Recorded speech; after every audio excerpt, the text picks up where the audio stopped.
বছরের প্রথমে আমাদের স্কুলে অনেক ছেলে মেয়ে তো ভর্তি হয়েছে, কিন্তু আমার সবচেয়ে বর্ষার জন্য খুব খারাপ লাগে। আমার মনে হয় বর্ষা খুব গরিব ঘরের মেয়ে। আমরা সবাই যখন স্কুলে হই হুল্লোড় করি, বর্ষা কিন্তু চুপচাপই থাকে। এমনকি আমরা যখন টিফিন খাই, ও কিন্তু ক্লাসেই বসে বই নিয়ে পড়াশোনা করে। টিফিন পর্যন্ত কিছু খেতে দেখিনি কখনো। ওকে দেখি আজ কিছু কথা জিজ্ঞাসা করব, আবার কিছু মনে করবে না তো?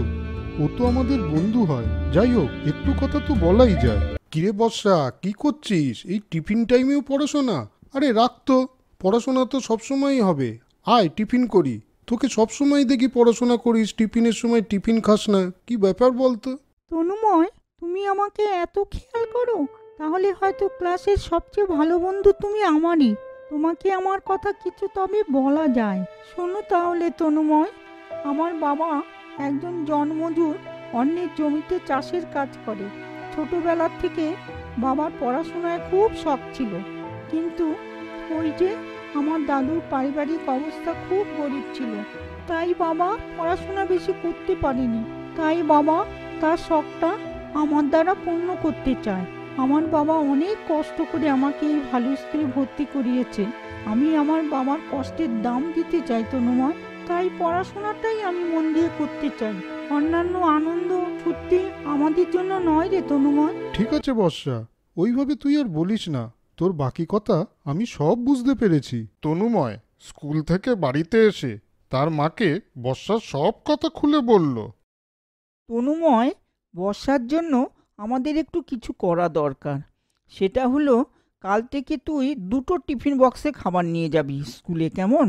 একটা টিফিন বক্স বর্ষাকে খেতে দিবি, আর একটা তুই খাবি। আচ্ছা মা, তাই হবে। কিন্তু মা, বাবা কিছু বলবে না তো? দুটো টিফিন বক্স দেখে আবার বাবা হয়তো বলবে স্কুলে যাস কি টিফিন করার জন্য? স্কুল হলো পড়াশোনার জায়গা। টিফিনে একটু টিফিন করে বাড়িতে এসে পরিমাণ মতো খেয়ে নিবি। দেখো তো, বাবা সব কিছুতেই একটু খ্যাট করে। কেন রে তনুময়? বাবা যদি দেখে কিছু বলে, তাহলে বলবি সব কথা বাবার কাছে। সত্যি কথা এবং ভালো কাজ করতে কখনো কারো কাছে পিছু পা হবি না, কেমন? বাবা পাশের ঘর থেকে সব শুনতে পেল। আরে, তোমরা মা ছেলে আমাকে এত ছোট মনের মানুষ ভাবো? তনুময়, তোর মা তো ঠিক কথাই বলেছে রে। কোনো সময় সত্যি ছাড়া মিথ্যা কথা বলবি না।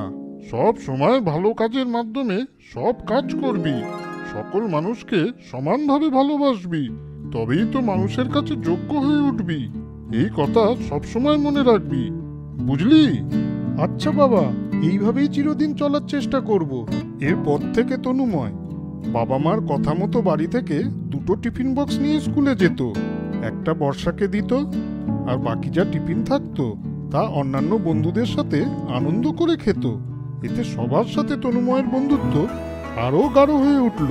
তাহলে দেখলে তো বন্ধুরা, অন্যের সুখ দুঃখে ভাগিদার হওয়া এবং অন্যকে সাহায্য করার মানসিকতার মধ্যেই জীবনের আসল আনন্দ লুকিয়ে থাকে। বন্ধুরা, গল্পটা তোমাদের কেমন লাগলো? যদি ভালো লাগে তাহলে শেয়ার, কমেন্ট, লাইক করো। আর সাবস্ক্রাইব আর বেল আইকন প্রেস করতে ভুলো না কিন্তু। আজ চলি বন্ধুরা, পরে আবার দেখা হবে। তোমরা ভালো মতন থেকো কিন্তু।